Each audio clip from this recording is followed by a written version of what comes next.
हम कुछ भी करते हैं, हमें उससे कुछ फायदा चाहिए। बिना फायदा का, बिना लाभ का हम कुछ भी नहीं करते।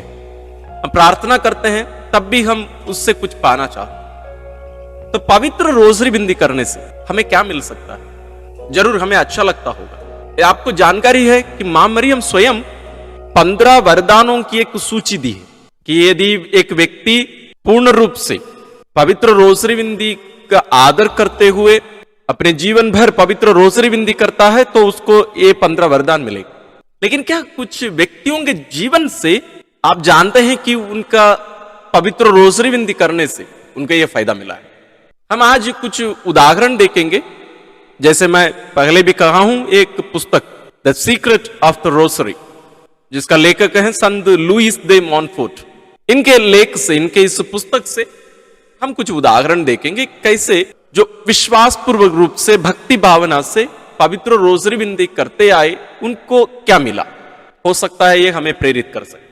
पहला उदाहरण है पवित्र रोजरी बिंदी के प्रेरित कहे जाने वाले संत डोमिनिक। हम जानते हैं कि जैसे ये पवित्र रोजरी बिंदी को लोगों को सिखाए, इसको फैलाने में ये बहुत मेहनत की और इसके फलस्वरूप ये हम देखते हैं कि ईश्वर उन्हें एक कृपा दिए कि वे एक बहुत ही बड़े धर्म समाज की स्थापक बन पाए। आज भी डोमिनिकन फादर्स पूरे विश्व भर में फैलकर ईश्वर के राज्य की घोषणा कर रहे हैं। तो इतनी सदियों से वो धर्म समाज इतना फैला, उसका कारण ये बताया जाता है। दूसरा है, उनके जीवन में भी हम देखते हैं कि उनके जीवन में बहुत सारी चुनौतियां आई। विशेष रूप से फ्रांस में, दक्षिण फ्रांस में जो गलत सिद्धांत फैल रही थी कलीसिया के विरुद्ध में, उसको नष्ट करने में पवित्र रोजरी बिंदी उन्हें मदद की। यानी इसके द्वारा मां मरियम उन्हें मदद की और उनके इस दुनिया में रहते समय ही बहुत सारे चमत्कार वे कर पाए। उसका कारण भी यही है, उनकी प्रार्थना के द्वारा लोगों को चंगाई मिलती थी और भी बहुत सारे चमत्कार हुए। उसका श्रेय भी वे स्वयं पवित्र रोजरी बिंदी और मां मरियम को देते हैं। दूसरा व्यक्ति है, जरूर आप इस व्यक्ति का नाम सुने, हम कुछ दिन पहले भी इनके बारे में देखे, धन्य एलन रोश, जो पवित्र रोजरी बिंदी का पुनर्निर्माण करने में अहम भूमिका निभाए। इनको ईश्वर मां मरियम के द्वारा चुने थे। इनके जीवन में भी बहुत सारे चमत्कार हुए। विशेष रूप से पाप से लड़ने, शैतान से लड़ने और विजय पाने की शक्ति, क्षमता उन्हें पवित्र रोजरी बिंदी के द्वारा ईश्वर उन्हें प्रदान किए। और मां मरियम विशेष रूप से इन्हें बहुत बार दर्शन दी, एक दो बार नहीं, बहुत बार। और उनके दर्शनों द्वारा धन्य एलन को और भी वो मजबूत करती गई। और ये एक पवित्र पुरोहित, एक पवित्र धर्मसंगी बनने में भी मां मरियम विशेष अनुग्रह प्रदान की मदद की। इन सभी बातों से बढ़कर प्रभु यीशु के समान बनने में मां मरियम इन्हें वरदान प्रदान की। और जैसे हम इनकी जीवनी में देखे हैं, प्रारंभिक दिनों में पवित्र रोजरी बिंदी करने और उसकी व्याख्या करने, लोगों को शिक्षा देने और भी बहुत सारी बातों को स्वयं मां मरियम धन्य एलन को सिखाई। तीसरा उदाहरण है संत योगन के धन्य थॉमस। इनकी जीवनी यदि हम पढ़ें तो हमें पता चलता है कि ये भी संत डोमिनिक और धन्य एलन के समान पवित्र रोजरी बिंदी के प्रचार प्रसार में बहुत मेहनत की और सफलता भी प्राप्त किए। और शैतान इनको इतना सताया करता था कि एक बार वे बहुत ज्यादा बीमार पड़ गए और वे प्रार्थना करते रहे, विशेष रूप से पवित्र रोजरी बिंदी, लेकिन उनके सेहत में कोई सुधार नहीं आया। लेकिन वे प्रार्थना करते रहे और वे मां मरियम से ऐसे कहकर प्रार्थना किए, हे मेरी प्यारी मां, मेरी मदद कर, मुझे बचा। और ये कहकर वो बार बार पवित्र रोजरी बिंदी करते रहे। और एक दिन मां मरियम उन्हें दर्शन देकर अपना हाथ उनके ऊपर रखने का एक अनुभव उन्हें प्रदान किए और कही, थॉमस मेरा बेटा, तुम डरो मत, मैं यहां हूं तुम्हारे साथ।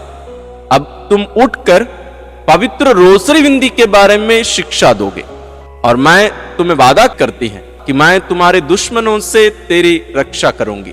और हम उनके जीवन में देखते हैं कि वे जाकर पवित्र रोजरी बिंदी के बारे में प्रचार प्रसार करते हैं और वे स्वयं भी ये प्रार्थना करके उसमें सफलता प्राप्त करते हैं। चौथा उदाहरण है एक राजा का, लियोन नामक जगह का राजा अल्फोंसस रहे।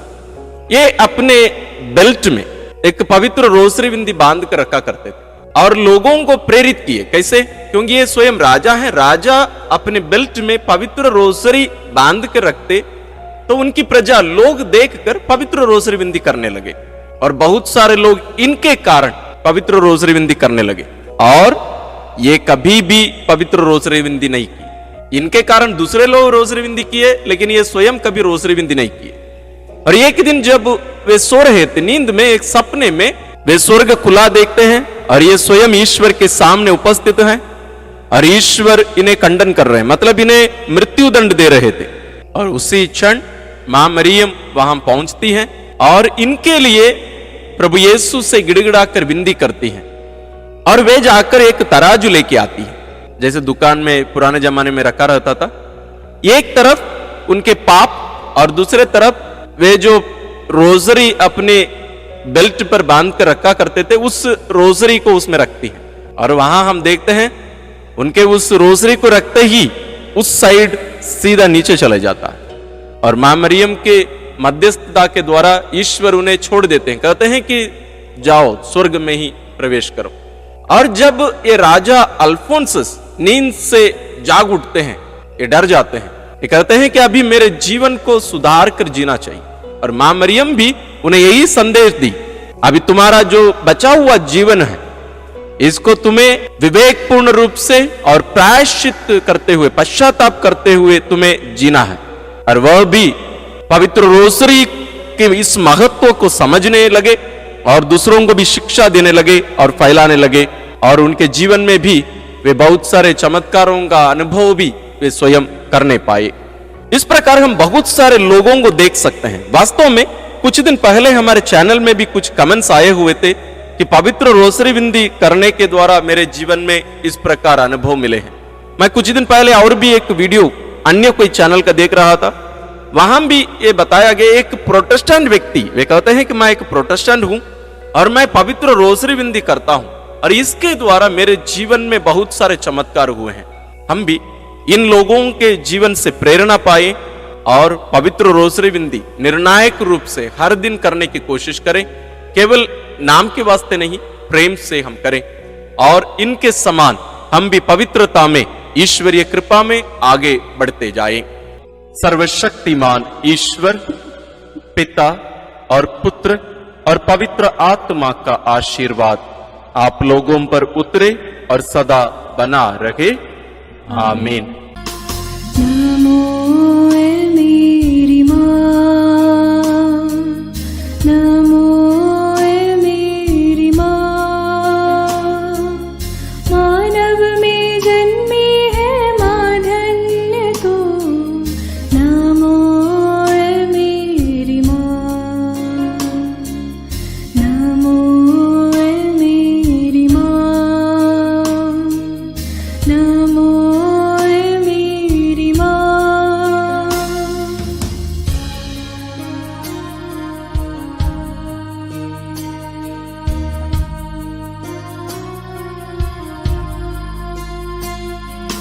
तेरी शरण में दीन दुआए माँ, पापी दया का दान है मेरी माँ।